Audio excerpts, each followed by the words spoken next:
All right.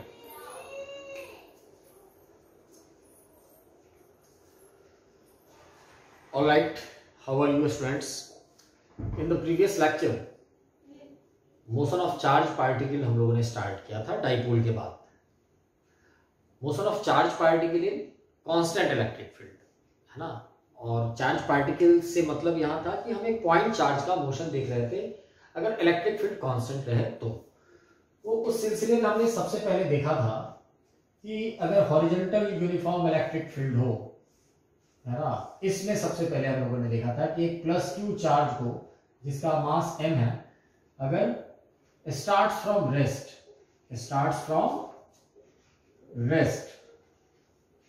का मतलब rest से छोड़ दिया जाए तो इसकी इनिशियल वेलोसिटी क्या हो जाएगी, जीरो. और इनिशियल वेलोसिटी जीरो होने की वजह से किसी t टाइम पे velocity at any time t हमारा आ गया था u प्लस at, है ना. Velocity at any time t is u plus at. हमेशा ध्यान रखेंगे ये जो इक्वेशन मैं लिख रहा हूं इसको हमेशा वेक्टर जरूर लिखेंगे, वेक्टरली लिखेंगे कभी भी इस इक्वेशन को. रिमेंबर वन थिंग, जब कभी भी इस इक्वेशन को आप वेक्टरली लिखेंगे गलती बिल्कुल नहीं होगा कभी, है ना.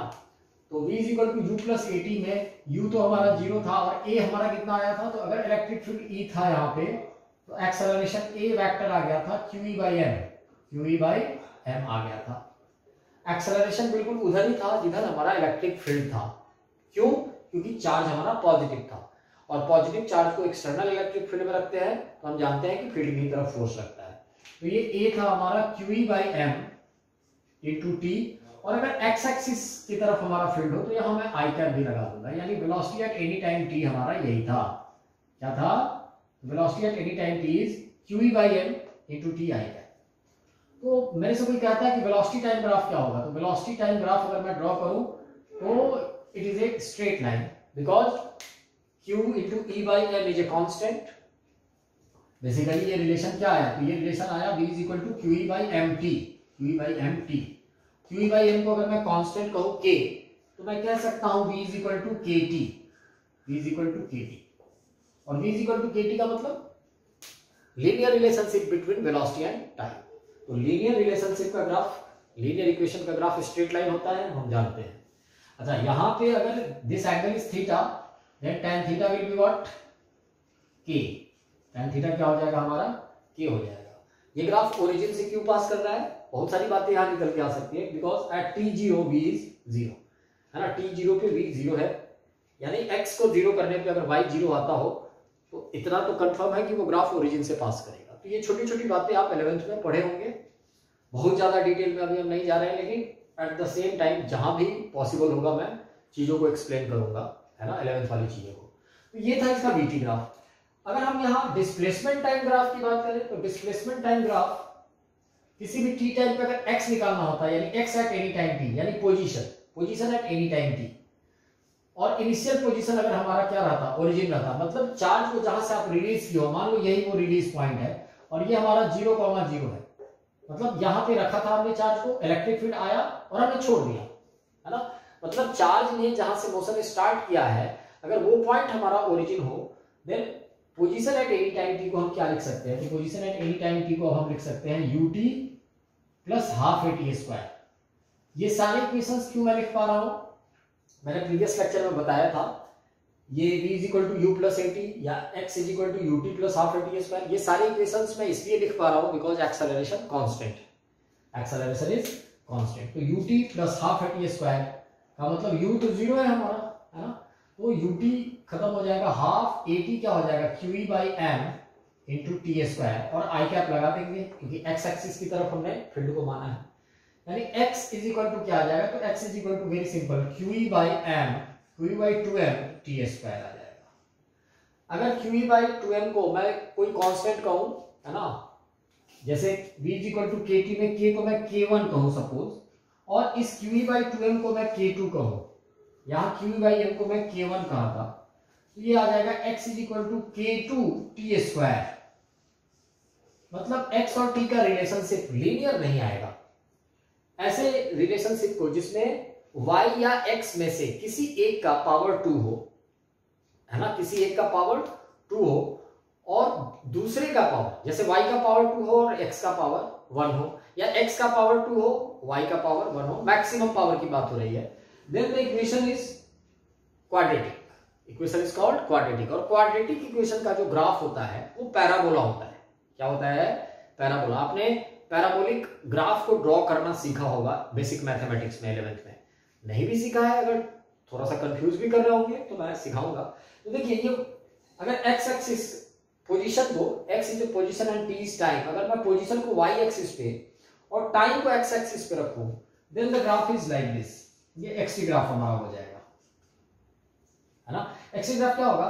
तो देखिए, आप लोग को थोड़ा सा मैं याद दिला दूं, यहां पे मैं लिख देता हूं y is equal to kx²। याद कीजिए, the graph is yx। Graph कैसा होता था? तो x 0 करने पे y 0, यानी ग्राफ ओरिजिन से पास करेगा, और जैसे जैसे x बढ़ेगा y भी बढ़ेगा। और अगर ये k पॉजिटिव है तो ये अपवर्ड कॉन्केव पैराबोला हो जाएगा, मतलब y एक्सिस की तरफ खुला हुआ parabola. y is equal to kx², positive y axis की तरफ ओपन कर देंगे और पैराबोला हो जाएगा। अगर यही k निगेटिव होता ना, अगर k निगेटिव होता ना, ये ग्राफ ऐसा हो जाता। ये k निगेटिव होने पे होता है ऐसा, और k पॉजिटिव होने पे ऐसा होता है, ध्यान रखिए। तो x is equal to k2t², और k2 क्या है? तो k2 QE/2m है, जो कि पॉजिटिव है, इसलिए x ग्राफ भी बिल्कुल वैसा ही अपवर्ड कॉन्केव पैराबोला। क्या बोलेंगे इसे? Upward concave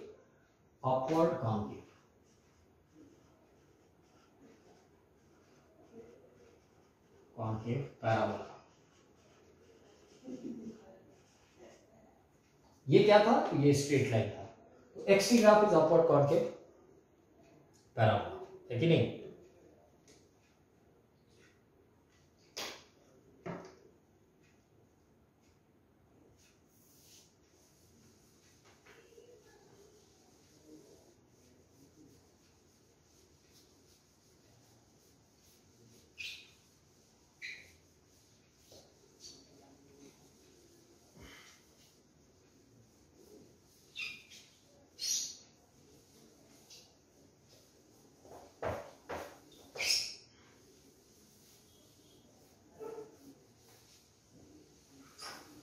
All right.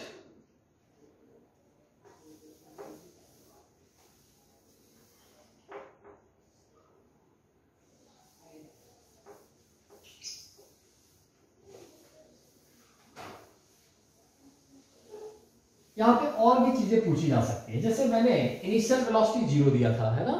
यहाँ इनिशियल वेलोसिटी क्या था? 0 था, यानी चार्ज को रेस्ट से छोड़ा था। आप चार्ज को रेस्ट से नहीं भी छोड़ते, कोई वेलोसिटी भी देके छोड़ सकते थे। तो अब वो डिपेंड करता है कि जो वेलोसिटी है, अगर आप फील्ड की ही तरफ देते तो बहुत ज्यादा दिक्कत नहीं आती। अगर फील्ड की तरफ देते तो एक u और आ जाता, u प्लस AT में u भी I में आ जाता, और AT तो I में था ही, क्योंकि एक्सेलरेशन तो x एक्सिस के ही अलोंग होगा, because electric field is along x axis, है ना। तो उस केस में u नॉन जीरो हो जाता। मतलब मैंने यहाँ इनिशियल वेलोसिटी 0 दिया था, हो सकता है आप चार्ज पार्टिकल को फील्ड की तरफ फेंक दिया आपने, या फील्ड के अपोजिट भी फेंक देते। फील्ड के अपोजिट अगर आप फेंक देते तो u को माइनस में ले लेते, तो फिर v is equal to u plus AT लिखते, u को नेगेटिव ले लेते, a पॉजिटिव होता, है कि नहीं। s is equal to x is equal to ut plus half AT² लिखते, u को नेगेटिव ले लेते, a को पॉजिटिव लेते, ठीक है ना। यहाँ पे जैसे आपसे पूछ देता, what is the kinetic energy after time t, what is the kinetic energy after time t, यानी kinetic energy at time t क्या हो जाता। तो kinetic energy at time t का मतलब, काइनेटिक एनर्जी क्या होता है? Half mv², that is half m v at time t का होल स्क्वायर लिख सकते थे कि नहीं। ke at time t is half m v at time t का होल स्क्वायर, और v एट टाइम t आ चुका है हमारा, है ना। v एट टाइम t क्या आया था उस केस में आया था QE/mt। देख लीजिएगा, v is equal to k1t में k1 क्या था, यानी मैं लिख सकता था हाफ m QE/m t का होल स्क्वायर, यही था velocity at any time t। और इलैबोरेट करते तो ये आ जाता half m qa² e² t²/n²। सो ये m से एक m कैंसिल हो जाता, ये आ जाता qa² e² by twice of m t²। यानी kinetic energy as a function of time जो था वो हम आज लिख सकते थे, kinetic energy as a function of time हम लिख सकते थे। और आप देख सकते हैं कि काइनेटिक एनर्जी और टाइम में भी कैसा रिलेशनशिप है, तो ये q squared E squared by twice of m is a constant, है ना। अगर मैं काइनेटिक एनर्जी को वाई एक्सिस पे रखूं और टाइम को एक्स एक्सिस पे रखूं तो again the graph is upward concave parabola, है ना, क्योंकि q squared E squared by twice of m क्या हो जाएगा, कांस्टेंट। ये रिलेशन क्या है, क्वाड्रेटिक रिलेशन है। काइनेटिक एनर्जी और टाइम में ये रिलेशन कैसा रिलेशन है, क्वाड्रेटिक रिलेशन है ना, बिकॉज टाइम का पावर 2 है और काइनेटिक एनर्जी का पावर यहाँ 1 है, ठीक है ना। तो kinetic energy as a function of time ऐसे भी लिख सकते थे, ठीक है। काइनेटिक एनर्जी कुछ आपसे पूछ देता what is the linear momentum at time t, तो लीनियर मोमेंटम क्या हो जाता, मास इनटू वेलोसिटी। तो मास तो ठीक है वही रहेगा, लेकिन वेलोसिटी एट टाइम टी से मल्टीप्लाई कर देते हैं और टी टाइम पे वेलोसिटी हम जानते हैं q by m into t है ना। तो मोमेंटम, लीनियर मोमेंटम को अगर p से डिनोट करते हैं तो p इज इक्वल टू क्या हो जाता, linear momentum at time t is equal to mass into velocity at time t, that is mass into velocity at time t कितना हो जाता, q by m into time t, है ना, हो सकता था। तो mass into q by m into t, तो mm कैंसिल हो जाएगा, that is q into t, यही हो जाता मोमेंटम, किसी भी t टाइम पे मोमेंटम, है कि नहीं। यहां से अगर कोई कह देता कि मोमेंटम टाइम ग्राफ क्या हो जाएगा, तो मोमेंटम टाइम ग्राफ भी स्ट्रेट लाइन हो जाता, है ना। और ये एंगल अगर थीटा है तो tan थीटा क्या हो जाता, तो tan थीटा QE हो जाता, क्योंकि t का कोफिशिएंट स्लोप हो जाता, तो tan थीटा QE हो जाता। और पता है ना ये QE क्या है, व्हाट दिस QE इज, ये QE क्या है, तो ये QE फोर्स है, क्योंकि Q इनटू E, यानी मोमेंटम टाइम ग्राफ का जो स्लोप होता है वो फोर्स दे देता, एक्सटर्नल फोर्स है ये, है ना। और हम जानते भी है rate of change of momentum, rate of change of momentum ही ना एक्सटर्नल फोर्स के बराबर होता है ना। आपने न्यूटन्स लॉज ऑफ मोशन में पढ़ा होगा, rate of change of linear momentum is external force. और रियल में Newton second law of motion का डिफिनीशन का जो स्टेटमेंट है वो यही है, rate of change of linear momentum dp by dt, ये भी लिख सकते थे। तो बहुत सारी चीजों को हम लोग कैलकुलेट कर सकते थे, है ना।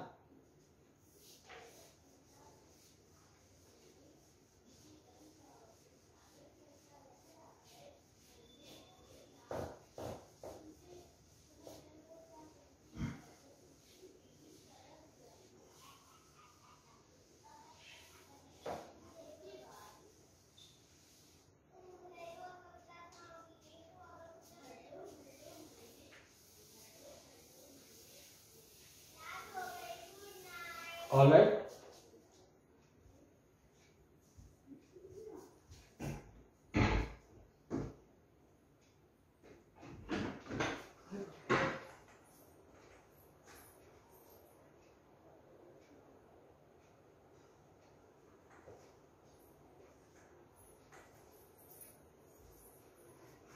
All right.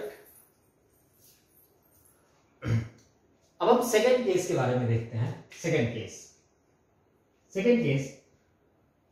when velocity is perpendicular to electric field,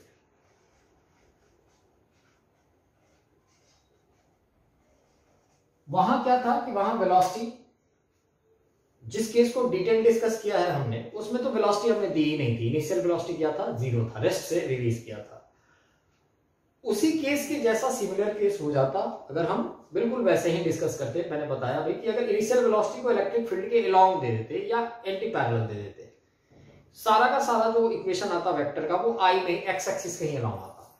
लेकिन एक बहुत इंपॉर्टेंट केस हम लोग डिस्कस करने जा रहे हैं, इस पे छोटे छोटे क्वेश्चंस आप लोग जब करेंगे ना बुक्स को या जो मैं असाइनमेंट देता हूं तो मिलेंगे कि अगर वेलोसिटी और इलेक्ट्रिक फील्ड एक दूसरे के परपेंडिकुलर हो जाए, एक दूसरे के क्या हो जाए, परपेंडिकुलर हो जाए। जैसे सपोज मान लीजिए एक चार्ज पार्टिकल है प्लस क्यू, इसका मास कुछ m होगा, इसको मैंने इनिशियल वेलोसिटी u दे दी हॉरिजॉन्टल की तरफ, और इलेक्ट्रिक फील्ड जो है हमारा ऊपर की तरफ है, मतलब इलेक्ट्रिक फील्ड जो है वो y में है सपोज, और इनिशियल वेलोसिटी हमने किस में दे दिया, x में दे दिया। यानी गिवन की अगर बात करें तो गिवन है, गिवन की अगर हम बात करें तो given is initial velocity given क्या क्या है, तो मान लो इनिशियल वेलोसिटी हमारा दिया हुआ है, इनिशियल वेलोसिटी, और वो क्या है हमारा you i cap. Initial velocity you i cap क्यों लिख रहा हूं, मान लिया मैंने लेफ्ट से राइट हमारा एक्स एक्सिस है, ऊपर की तरफ वाई एक्सिस है। इलेक्ट्रिक फील्ड दिया हुआ है, इलेक्ट्रिक फील्ड कितना दिया हुआ है, तो मान लो ई मैग्नीट्यूड है उसका और ऊपर की तरफ है यानी ई जे कैप, ई जे कैप। तो एक्सेलरेशन क्या हो जाएगा, अगर मैं बात एक्सेलरेशन की करूं, ए एक्सेलरेशन को मैं सिंबॉलिकली लिख रहा हूं, पूरा है ना, स्पेलिंग नहीं लिख रहा हूं। तो एक्सेलरेशन ए क्या हो जाएगा, that is q E by m, very simple, that is q E by m j cap, क्योंकि ई जे में है। तो देखिए इनिशियल वेलोसिटी किस में है, एक्स एक्सिस की तरफ है, एक्सेलरेशन किस में आ गया, वाई एक्सिस की तरफ आ गया, है ना, यानी the motion will be no longer a straight line. Previous case में क्या था, तो प्रीवियस केस में अगर वेलोसिटी आप देते भी तो एक्स में देते, तो ध्यान रखेंगे अगर वेलोसिटी और एक्सेलरेशन दोनों सेम ही एक्सिस में हो, है ना, यानी दोनों के बीच का एंगल या तो 0 हो नहीं तो 180 हो, then the motion is always straight line, है ना। स्ट्रेट लाइन मोशन में, स्ट्रेट लाइन किसी भी पार्टिकल का स्ट्रेट लाइन मोशन होने का क्या क्राइटेरिया है, तो एक क्राइटेरिया ये है कि या तो बिल्कुल एक्सेलरेशन हो ही ना, है ना, अनएक्सेलरेटेड मोशन। अगर किसी भी बॉडी का मोशन अनएक्सेलरेटेड है तो 100% श्योर है कि वो स्ट्रेट लाइन में चल रहा है, क्योंकि एक्सेलरेशन आ जाएगा ना तो वो दो चीजें कर सकता है, वो वेलोसिटी को चेंज करने का काम करता है, और वेलोसिटी में दो चीजें होती हैं, मैग्नीट्यूड और डायरेक्शन, क्योंकि वेलोसिटी वेक्टर क्वांटिटी है। तो अगर डायरेक्शन एक्सेलरेशन यानी वेलोसिटी के डायरेक्शन को भी बदल सकता है, मैग्नीट्यूड को भी बदल सकता है, हो सकता है कि केवल मैग्नीट्यूड को बदले या हो सकता है केवल डायरेक्शन को बदले, है ना। तो एक्सेलरेशन अगर नहीं है का मतलब वेलोसिटी चेंज नहीं कर रहा है, वेलोसिटी चेंज नहीं कर रहा है का मतलब वेलोसिटी का ना ही मैग्नीट्यूड चेंज कर रहा है ना ही डायरेक्शन चेंज कर रहा है।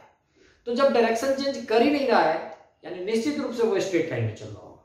यानी ये वेरी गुड एग्जांपल कि आप रोड पे, है ना, वॉकिंग कर रहे हो सुबह सुबह, कांस्टेंट स्पीड से चल रहे हो, वेलोसिटी भी कांस्टेंट है, क्योंकि वेलोसिटी के ही मैग्नीट्यूड को हम क्या कहते हैं, स्पीड कहते हैं। वेलोसिटी के ही मैग्नीट्यूड को हम क्या कहते हैं, स्पीड कहते हैं।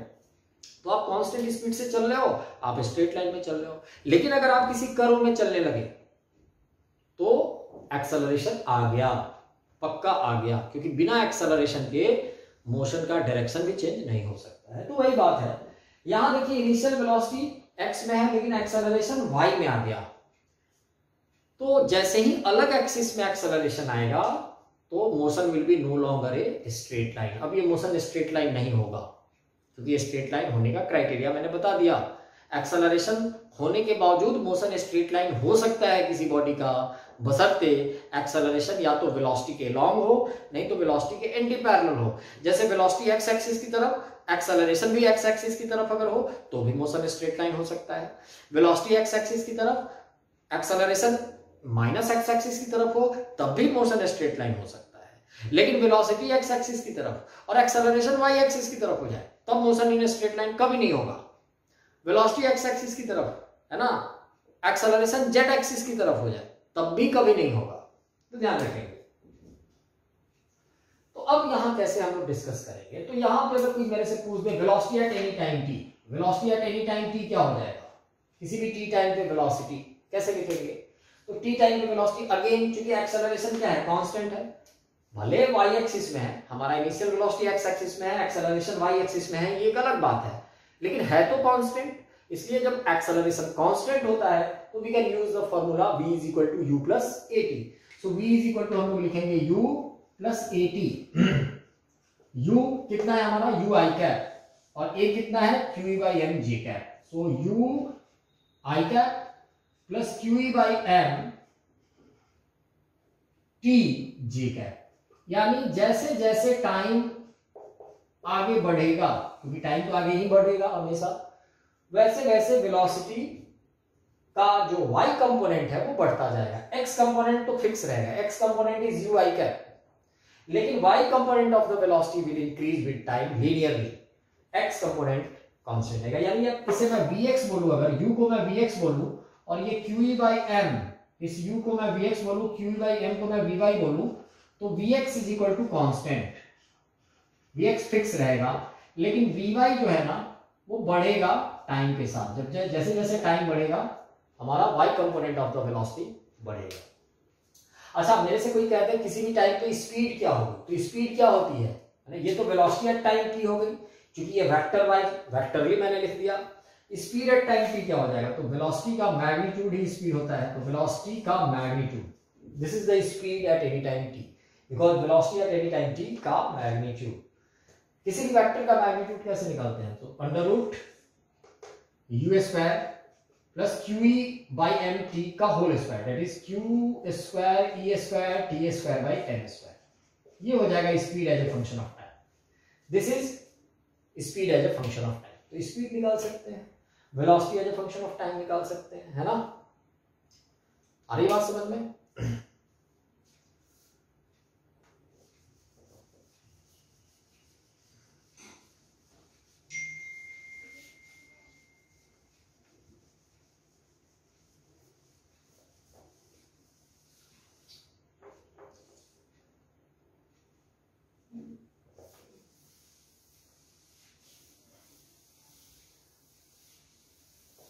ऑलराइट। अच्छा, जब ये पार्टिकल चलेगा तो इसके पाथ की भी हम बात कर सकते हैं, है ना, पाथ की भी बात कर सकते हैं। पाथ की बात कैसे करेंगे, तो अब हम फिर से पोजीशन निकालेंगे। देखिए गौर कीजिए, अब यहाँ position as a function of time जब निकालना होगा तो हम लोग फिर क्या करेंगे, तो मान लो t इक्वल टू 0 पे वो ओरिजिन पे था, suppose the motion starts from origin, यानी at t equal to 0 the body was at 0,0, then किसी भी मोमेंट पे पोजीशन r, अब पता है मैं पोजीशन को r लिख रहा हूं, x नहीं लिख रहा हूं, बिकॉज ये मोशन स्ट्रेट लाइन नहीं होने वाला है, तो अब मैं सीधे पोजीशन वेक्टर r लिख रहा हूं। हमें नहीं पता किसी भी t टाइम पे जो r पोजीशन होगा x में कितना होगा, y में कितना होगा, ये तो equation, the equation will tell you, है कि नहीं। अब तो इक्वेशन बताएगा, है ना, कि हमारा t टाइम के बाद x कितना होगा, t टाइम के बाद y कितना होगा। लेकिन हमें एक बात पता है कि हमारा एक्सेलरेशन क्या है, कांस्टेंट है, और एक्सेलरेशन इज कांस्टेंट। तो r at any time t is equal to ut plus half at square vector, half a vector into t square, ये भी लिख सकते हैं। जिस तरीके से ये लिखा था वो भी लिख सकते हैं, क्योंकि एक्सेलरेशन क्या है, कांस्टेंट है। अब देखिए u वेक्टर, यही फायदा है, मैं जो उस समय बोला था खुद थोड़ी देर पहले कि u के ऊपर a के ऊपर वेक्टर जब आप लगाते हो ना तो मिस्टेक बिल्कुल नहीं होता है। अब u और a जो भी है वेक्टरली लिख दो, then you will get to know everything, है ना, एक एक बात आपको समझ में आ जाएगा। तो u क्या हो जाएगा, u हमारा है u i cap, that is ut i cap हो जाएगा, ये u i cap into t, यानी ut i cap plus half a कितना है हमारा, तो a है q बाई m j, तो q by m t square j cap, यानी r at any time t, that is position at any time t अगर हम लिखें तो ut i कैप और half q by m t square j cap. Clear है ना, मतलब position के दो कंपोनेंट होंगे किसी भी मोमेंट पे, एक x कंपोनेंट, है ना, ये ut जो है ये क्या है, किसी भी मोमेंट पे x कंपोनेंट है, मैं x एट टाइम t भी लिख सकता हूं, एक ही बात है, मैं हालांकि लिख नहीं रहा हूं, मैं सिंपली x लिख रहा हूं, का मतलब किसी भी इंस्टेंट का वो x है, और half q by m t square j cap, ये क्या है हमारा, ये किसी भी मोमेंट का y है, ये क्या है, किसी भी मोमेंट का y है, यानी किसी भी मोमेंट पे x जो है। अब यहां से हम कोई कहे कि xt ग्राफ क्या होगा, तो हम लोग ड्रॉ कर सकते हैं, because x is equal to ut, yt graph क्या होगा, है ना, यहां से कोई कहे, जैसे यहीं से ग्राफ हम लोग यहां से भी ड्रॉ कर सकते हैं। ये जैसे किसी भी टाइम पे वेलोसिटी आई थी, तो ये vx था जो कि u था, विच वाज कांस्टेंट, vy क्या था, q by m into t था, है कि नहीं। उसी तरीके से x क्या है, ut है, y क्या है, तो half q by m t square है कि नहीं। अगर मेरे से कोई कहेगा vxt ग्राफ क्या हो जाएगा, है ना, यहाँ पे छोटे छोटे ग्राफ्स अगर मैं बनाऊं तो vx वर्सेस t ग्राफ क्या हो जाएगा, इसी पार्टिकल का vxt ग्राफ क्या हो जाएगा, it is a constant, time के साथ u नहीं बदलेगा क्योंकि इनिशियल वेलोसिटी x में है ना, और x में कोई एक्सेलरेशन है ही नहीं, इसलिए x वाली वेलोसिटी चेंज नहीं करेगी। जो भी एक्सेलरेशन है किसमें है, y में है। देखो इलेक्ट्रिक फील्ड ऊपर था ना, तो vxt ग्राफ क्या हो जाएगा, it is a straight line parallel to time axis. उसी तरीके से मेरे से कोई कहता vyt ग्राफ क्या हो जाएगा, vyt ग्राफ क्या हो जाएगा, तो देखो वी वाई क्या है, तो q by m into t, time के साथ वर्टिकल वाई एक्सिस वाली वेलोसिटी बढ़ती जा रही है, टी जीरो करेंगे तो वी वाई जीरो, यानी ग्राफ ओरिजिन से पास करेगा। So the graph is like this. यहां पे भी थीटा अगर हो तो tan थीटा क्या हो जाएगा, तो tan थीटा टी का coefficient q by m, that is acceleration, है ना। उसी तरीके से यहां से कोई कह दे कि एक्स टी ग्राफ क्या हो जाएगा, तो एक्स टी ग्राफ हम ड्रॉ कर सकते हैं। X t graph x is equal to u t, यानी टाइम के साथ x बढ़ता जाएगा, बिकॉज टी जीरो पे x जीरो, है ना, टी जीरो पे y भी जीरो। वैसे भी हमने कहा था कि मोशन हमारा ओरिजिन से स्टार्ट हो रहा है कि नहीं। तो एक्स टी ग्राफ का या ये एंगल अगर थीटा हो तो tan थीटा यहां क्या हो जाएगा u, बिकॉज t का कोएफिशिएंट। उसी तरीके से y टी ग्राफ अगर कोई कहे मुझे ड्रॉ करने को, तो अपवर्ड कॉन्केव पैराबोला, कोई दिक्कत नहीं क्योंकि टी स्क्वायर है यहां, है ना, टी स्क्वायर है। वैसे हाउ टू ड्रॉ ग्राफ, है ना, आपको जूम सेशन में मैं पढ़ा दूंगा किसी दिन, है ना, बहुत सारे ग्राफ्स के बारे में, बेसिक मैथमेटिक्स के बारे में हम लोग आपको डिस्कस कर देंगे, ठीक है ना। ऑलराइट, तो किसी भी टाइम पे हम लोग पोजीशन निकाल सकते हैं, एक्स कोऑर्डिनेट अलग और वाई कोऑर्डिनेट बॉडी का अलग। यहां पे एक बात आती है ना, एक बात आती है इक्वेशन ऑफ ट्रेजेक्ट्री। जब कभी भी कोई बॉडी, खासकर जैसे टू डायमेंशनल मोशन या मोशन इन ए प्लेन, एक ही बात है, क्योंकि जब आप 2D में चलने लगते हो तो का मतलब ये होता है कि आपका वेलोसिटी और एक्सेलरेशन के बीच का एंगल जीरो नहीं है, 180 नहीं है ना, तब आप मोशन आपका 2D हो सकता है, ये बोलना चाहिए, है ना। तो देखिए कोई अलग एंगल है, तो अब हम लोग देख सकते हैं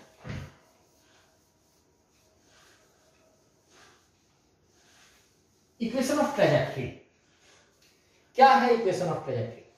तो देखिए आप जब सपोज आप एक्स वाई प्लेन में चल रहे हो, एक्स वाई प्लेन में चल रहे हो, तो किसी भी टी टाइम पे आपका एक एक्स कोऑर्डिनेट होगा, है ना, आपका एक एक्स कोऑर्डिनेट होगा, आपका एक वाई कोऑर्डिनेट भी होगा। जैसे यहां देखिए एक्स किसी भी टी टाइम पे एक्स क्या है, यूटी है, वाई किसी भी टी टाइम पे क्या है, half q by m t square है। तो अगर मैं टी को इलिमिनेट करूं, है ना, by eliminating t, if I am able to find y as a function of x, मतलब t को इलिमिनेट करके, है ना, y और x में जो रिलेशन निकाल दूं अगर मैं, तो y as a function of x जो होता है ना, उसी को हम इक्वेशन ऑफ ट्रेजेक्ट्री कहते हैं। और वो इक्वेशन ऑफ ट्रेजेक्ट्री का मतलब होता है कि वो एक्चुअल पाथ जिस पे हमारा बॉडी चल रहा होगा। हमारा बॉडी, जैसे ये जो मैंने बनाया था, यहीं पे ये प्लस क्यू था, इसका मास m था, आपने इसका मास m था, u वेलोसिटी दिया था, मान लो यही हमारा ओरिजिन होता 0,0 का मतलब अगर मैं एक्स वाई बना दूं प्लेन, एक्स वाई प्लेन बना रहा हूं, ये सारे तो ग्राफ्स हैं, ये अलग बात है ना, ये तो रिलेशनशिप है एक्स टी का वाई टी का। अब मैं वो प्लेन बना रहा हूं, वो पर्टिकुलर जिसमें हमारा चार्ज पार्टिकल सच में चलना शुरू किया होगा, चल रहा होगा। तो t इक्वल टू 0 पे हमारा चार्ज पार्टिकल कहां पे था, ओरिजिन पे था, प्लस क्यू पे था। अब मेरे से कोई कहे कि ये किस पाथ पे चलेगा, जरा बताओ किस टाइप का हो, तो मुझे पाथ बताने का मतलब क्या होगा, मुझे वो ग्राफ ड्रॉ करना होगा, है ना, y as a function of x का। y as a function of x क्या आएगा, तो x as a function of time पता है, y as a function of time पता है। अगर मैं टाइम को एलिमिनेट कर लूं तो मैं y as a function of x निकाल सकता हूं। तो ध्यान रखेंगे, कभी भी टू डायमेंशनल मोशन में या मोशन इन ए प्लेन में इक्वेशन ऑफ ट्रेजेक्ट्री का मतलब होता है y as a function of x, है ना। कैसे निकालते हैं, तो x as a function of time दिया होगा, y as a function of time दिया होगा, आप टाइम को एलिमिनेट करो, y as a function of x निकालो। जैसे x इज इक्वल टू यहां दिया हुआ है ut, y, है ना, y इज इक्वल टू दिया हुआ है half q by m t square. तो देखिए ये x is equal to ut वाले इक्वेशन से मैं तुरंत लिख सकता हूं t is equal to x by u, और इस t is equal to x by u को y वाले इक्वेशन में रख सकता हूं। Then I can write y is equal to half q by m t square is x square by u square. तो this is equation of trajectory, y is equal to, alright, तो y is equal to half q by m x square by u square. Again आप देख सकते हो half q by m u square is a constant, half q by m u square is a constant. तो ये क्या हो जाएगा, तो this is y is equal to, अगर QE बाई 2mu स्क्वायर को मैं कोई कांस्टेंट k कहता हूं तो it will be y equal to kx square where k is a positive constant. k क्या है हमारा, तो k है QE by 2mu square, 2mu square मैं कह सकता हूं, ठीक है ना। तो k is a positive constant, तो yx रिलेशन हम जानते हैं ना, ये भी ग्राफ क्या होगा, पैराबोला होगा, y equal to kx square, so it is upward concave parabola होगा because k is positive, so k is like this, ऊपर की तरफ इलेक्ट्रिक फील्ड था, तो ये इक्वेशन ऐसा हो जाएगा, ठीक है ना।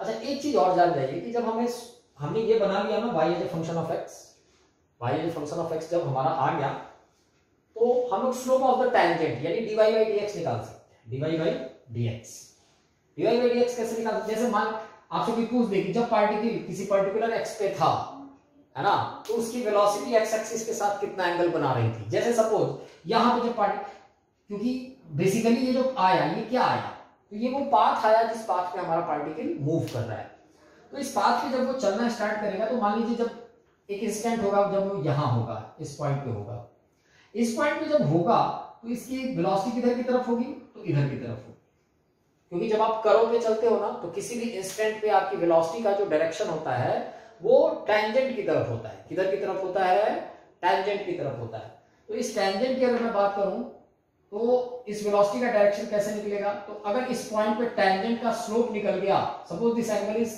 Theta, then tan theta will be what, tan theta will be dy by dx, मैं यहीं पे लिखता हूं, यहीं पे tan थीटा जो होगा वो हो जाएगा dy by dx, dy by dx, और dy बाई dx निकाल के x का वैल्यू कितना रख देंगे, तो इस पॉइंट के कॉरेस्पॉन्डिंग जो x का वैल्यू होगा ना वो यहां पे पुट कर देंगे, मतलब इस पॉइंट का अपना एक x कोऑर्डिनेट होगा, पहले dy बाई dx निकालेंगे। dy बाई dx कैसे निकालोगे आप जानते हो, अगर y as a function of x पता हो तो dy बाई dx निकाल सकते हैं। तो देखो y as a function of x आपको पता है ना, y as a function of x को हम क्या कहते हैं, इक्वेशन ऑफ ट्रेजेक्टरी।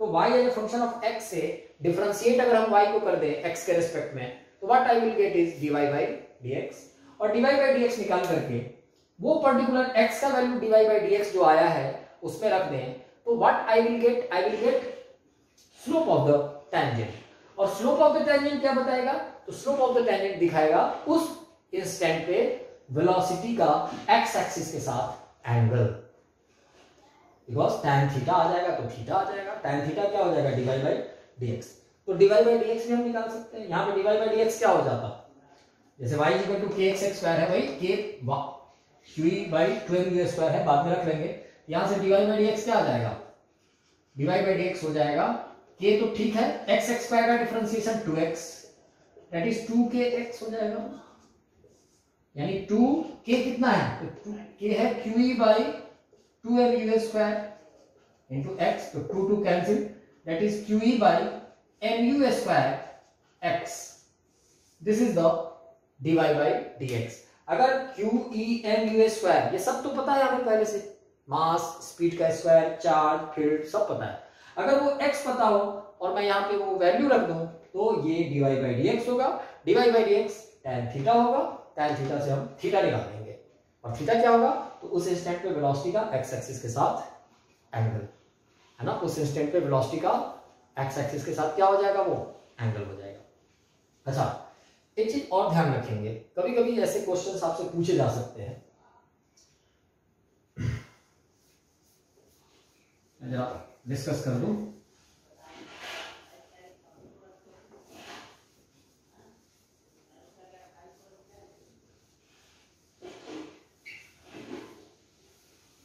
देखिए ध्यान रखेंगे,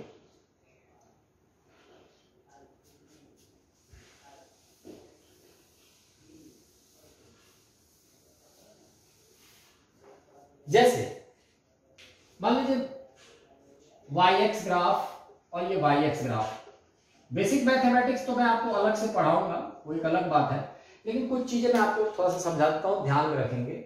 जैसे दो पैराबोला मुझे ड्रॉ करना है, जैसे सपोज ये भी एक पैराबोला है और ये भी एक पैराबोला है, लेकिन आप देखिएगा जैसे ये y as a function of x में ये जो पैराबोला है ये x के थोड़े से बढ़ने पे y कुछ ज्यादा ही बढ़ रहा है। जैसे देखो मैं कहूं कि अगर x इज इक्वल टू 1 है तो y कितना है 2 है सपोज, जैसे मैं यहां ले लूं y is equal to, value से देखो suppose y is equal to, ये y is equal to x x square है, तो पता है ये y is equal to 2x x square होगा। पता है क्यों? क्योंकि x 1 लोगे तो y कितना आएगा 1, लेकिन x यहां 1 लोगे तो y 2 आएगा। यानी एक पर्टिकुलर वैल्यू ऑफ x पे y का वैल्यू बहुत ही ज्यादा हो तो समझ जाना है कि वो उसका k क्या है, कांस्टेंट। बिकॉज यहाँ x 1 लेने पे y क्या है 1 है, x यहाँ 1 लेने पे y यहाँ 2 है। यानी for the same value of x y is greater, यानी जहां पे y ग्रेटर होगा उसका k ज्यादा होगा। जैसे यहाँ का k कितना है 1 है, बिकॉज x स्क्वायर इंटू 1, लेकिन यहाँ का k क्या है 2 है। और जिसका k जितना ज्यादा होता है ना वो y एक्सिस की तरफ उतना ही ज्यादा है ना अट्रैक्ट होता है। वो जैसे एक ग्राफ में ऐसा बना दो, ये भी पैराबोला है, ये भी पैराबोला है, ये भी पैराबोला है, लेकिन अगर इसका k k1 है, इसका k k2 है, इसका k k3 है, देन k3 is greater than k2 is greater than k1। मतलब जो जिसका y is equal to kx square में k जिसका ज्यादा होगा है ना वो y एक्सिस की तरफ बहुत ज्यादा अट्रैक्ट होगा, y एक्सिस की तरफ। जैसे ये कुछ दूर जा रहा है, ये थोड़ा सा नजदीक आ रहा है, ये कुछ ज्यादा ही नजदीक आ रहा है, जाएंगे तीनों ऊपर ही जाएंगे, x के बढ़ने के साथ y बढ़ेगा, कंटिन्यूअसली बढ़ेगा, ये पक्की बात है। लेकिन x के बहुत छोटे वैल्यू पे y बहुत ज्यादा हो जाएगा तो समझो k बहुत ज्यादा है, k बहुत ज्यादा। जैसे देखो x के बहुत छोटे वैल्यू पे y अच्छा खासा है, x के उतने ही वैल्यू पे y यहाँ बहुत कम है, x के उतने वैल्यू पे y यहाँ बहुत ही यहाँ और ज्यादा कम है, यानी k3 ज्यादा है, k2 उससे कम है, उससे कम k1 हो गया। ये बात याद रखेंगे। तो बहुत बार ऐसा क्वेश्चन आपसे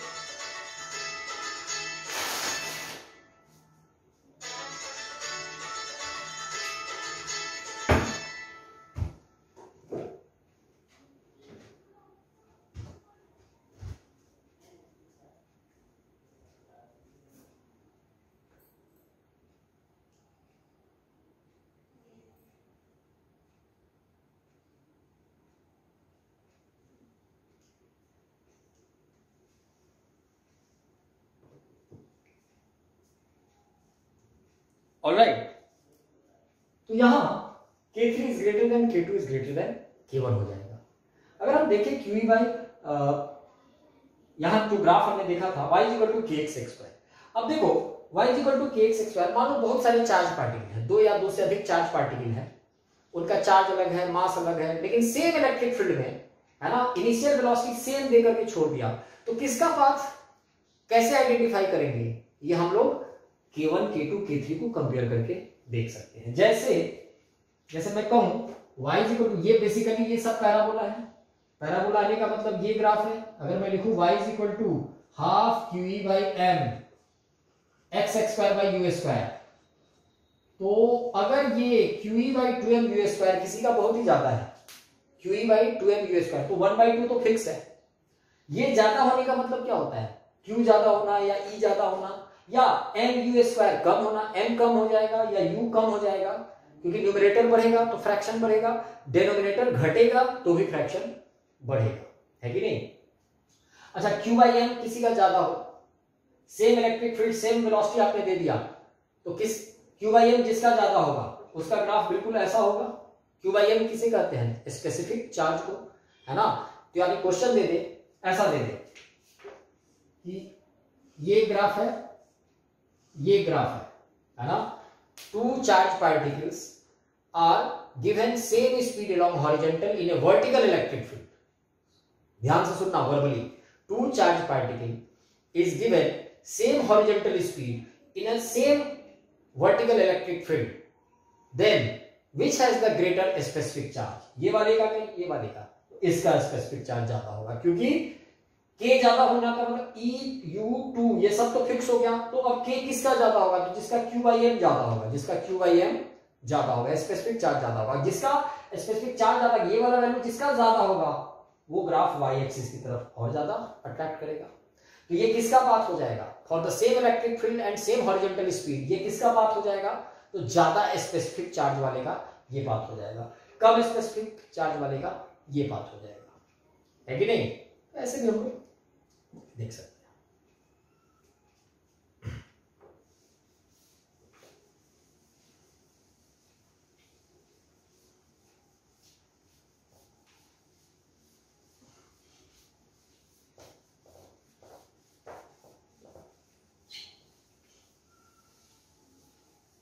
जिस तरीके से ये इलेक्ट्रिक फील्ड हमारा अपवर्ड डायरेक्शन में था, ये इलेक्ट्रिक फील्ड डाउनवर्ड डायरेक्शन में भी हो सकता था। तो उस समय जो हमारा पाथ होता वो डाउनवर्ड कॉन्केव पैराबोला हो जाता। काम बिल्कुल हम वैसे ही करेंगे। तो आई विल सजेस्ट यू कि जब आप ऐसे न्यूमेरिकल्स लगाएंगे ना, आप डायरेक्ट रिजल्ट को नहीं लिखेंगे, आप रिजल्ट को डायरेक्ट यूज नहीं करना, आप डेराइव करते हुए काम करना। जैसे initial velocity is u i cap, या जो भी acceleration is q by m j cap, या जो भी गिवन हो लिखते चलना। फिर किसी भी टी टाइप पे वेलोसिटी कैसे निकालेंगे, तो u प्लस ए टी, फिर u को वेक्टर वाइज लिखना, a को भी वेक्टरली लिखना। फिर किसी भी टाइम पे पोजीशन तो you t plus half a t square, तो u पे भी वेक्टर है, a पे भी वेक्टर है। जब आप ऐसे प्रोसीड करके 2 क्वेश्चन जहां किए, आप याद रखना काइनेमेटिक्स भी क्लियर, इलेक्ट्रोस्टैटिक्स भी क्लियर। ध्यान रखें, मतलब ये टॉपिक आपका बहुत अच्छा कमांड हो जाएगा अगर आप स्टार्टिंग के 2-4 क्वेश्चंस बिल्कुल बेसिक अप्रोच से पहले अटैक करो, फिर तो आप ऑटोमेटिकली एक्सपर्ट हो जाओगे, है ना। जब एक मिनट के अंदर आप क्वेश्चंस ऑटोमेटिकली बाद में करने लगोगे। लेकिन अगर पहला ही अप्रोच रहा कि हम कम देर में क्वेश्चन को क्रैक करेंगे, पहला अप्रोच, तो इसमें रिस्क है, हो सकता है आपसे गड़बड़ी हो जाए। सो आई विल सजेस्ट यू, जब भी motion of point charge particle का कोई न्यूमेरिकल हो तो आप बिल्कुल बेसिक से अप्रोच करेंगे, जो गिवन है उसे लिखेंगे, है ना। फिर काइनेमेटिक्स के इक्वेशंस यूज करेंगे, फिर प्रोसीड करेंगे। v is equal to u plus a t, या जो भी, है ना, r is equal to u t plus half a t square, et cetera et cetera. तो देखिए, जैसे सपोज एक केस ये भी हो सकता था, मान लीजिए वेलोसिटी हॉरिजॉन्टल में ना दे करके वेलोसिटी आपका दे दिया होता कुछ एंगल पे दे देता, है ना। सपोज एक प्लस क्यू चार्ज है, m मास है, इसको आपने वेलोसिटी दे दिया u, हॉरिजॉन्टल से थीटा एंगल पे दे दिया, हॉरिजॉन्टल से थीटा एंगल पे दे दिया u, ध्यान रखेंगे।